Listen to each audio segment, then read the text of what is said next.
Hello friends, welcome to Ammu's kitchen. இன்றைக்கி நம்ம பார்க்க போகிறது சிக்கன் கிரேவி எப்படி வைக்கிறதுன்னு பார்க்கலாம் வாங்க. ஒரு கடாயை வச்சுக்கோங்க. அதில் எண்ணெய், இஞ்சி பூண்டு பேஸ்ட் போட்டுக்கலாம். அப்புறம் கருவேப்பிலை போட்டுட்டு பிறகு மஞ்சத்தூள் போட்டுக்கோங்க. இது வந்து குழம்பு மிளகாத்தூள். இதெல்லாம் நம்ம வெறும்னா எண்ணெயிலே சேர்க்குறோம். அதுக்கப்புறமா சிக்கனை சேர்க்கலாம்.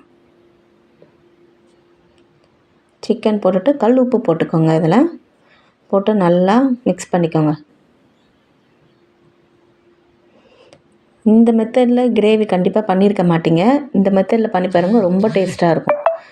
இப்போ நம்ம பெரிய வெங்காயம் போட்டுக்கலாம். நீங்கள் அந்த சிக்கன் மேலேயே பெரிய வெங்காயம் போட்டுக்கோங்க. நல்லா ஜூஸியாக இருக்கும். இந்த மெத்தடில் ட்ரை பண்ணி பாருங்கள். இது சாதத்துக்கு, தோசை, இட்லி எதுக்குனாலும் நீங்கள் வந்தாலும் தொட்டுக்கலாம். நல்லாயிருக்கும், ரொம்ப டேஸ்ட்டு. இப்போ நம்ம தக்காளி சேர்த்துக்கலாம். சேர்த்துட்டு அதை நல்லா மிக்ஸ் பண்ணி விட்டு மூடி வச்சிடலாம். இப்போ நம்ம தேவையான அளவு தண்ணி ஊற்றிக்கலாம்.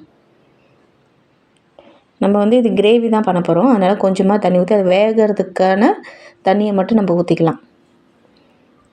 இப்போ நீங்கள் இந்த ஸ்டேஜில் உப்பு காரம் எல்லாம் செக் பண்ணிக்கோங்க. உங்களுக்கு காரம் வேணும்னா கொஞ்சம் இந்த ஸ்டேஜில் நீங்கள் ஆட் பண்ணி மூடி வச்சுருங்க.